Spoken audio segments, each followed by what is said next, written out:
Hey everybody, welcome to Allie Craig Brand Group's first Facebook Live video ever. I'm Allie Craig, and just in case you don't know anything about Allie Craig Brand Group, just want to share with you what we're kind of about, because we've been around for over 18 years. And the truth is that our brand group is all about making sure that the little guy gets noticed, even the cat that just jumped up on the desk, because this is Facebook Live. We are all about making sure that the industry leaders or wannabe industry influencers really get out there, because the truth is that industry influencers and industry leaders know that the real reason that they can become successful is because their brand isn't a necessity. Their brand's a luxury. And when you understand that pretty much everything that we do or we offer is a luxury, because we're not selling the essentials of life, we're not selling bread and water, that really makes your brand approach so much more targeted and, more importantly, powerful for your brand and for your audience. So if you haven't figured out by now, my name is Allie Craig, and I've been working with brands, everyone from the C-level execs on Wall Street to the moms and pops on Main Street, for the last 18 years. And I'm obsessed with branding because I'm obsessed with helping the little guy win. I want David to beat Goliath, and I know you can do that with your brand if you have the right approach. So today we're talking about trends.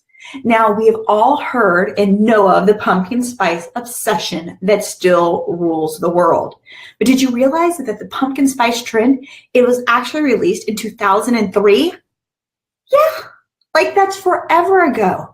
But the truth is that every industry, even your industry, has its own version of the pumpkin spice trend.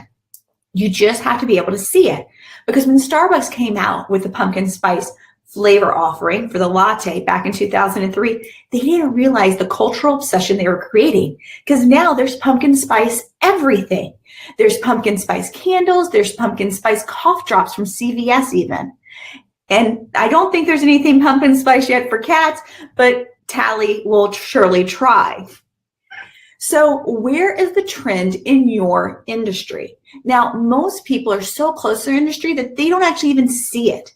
So let's look at a different industry, kind of similar to the pumpkin spice trend, but not 100%. And that is the restaurant industry.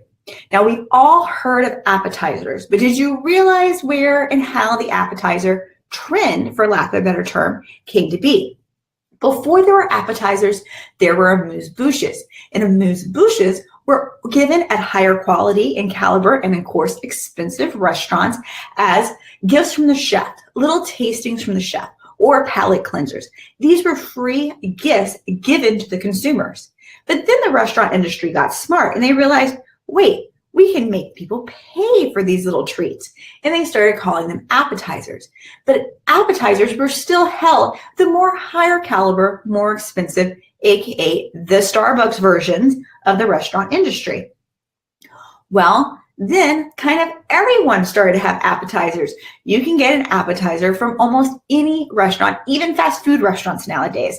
So the uniqueness and the individuality of what an appetizer is kind of eventually lost its charm. So the thing about when it happened, when it lost its charm, was that then because anyone could get an appetizer anywhere, the consumer didn't understand or could justify the price difference between a low-cost restaurant's appetizers and an expensive restaurant's appetizers. It's the same name and it serves the same function, so why shouldn't it be a pretty similar price point?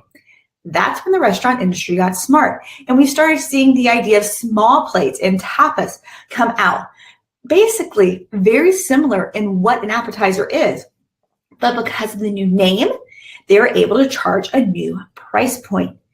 You can do the same thing in your industry. You know, we've seen pumpkin spice. It was the beginning in Starbucks, so almost highest end of the coffee chain you could be on. And it's now degraded down into being a CVS cough drop, sometimes the lowest end of the chain that you could be on.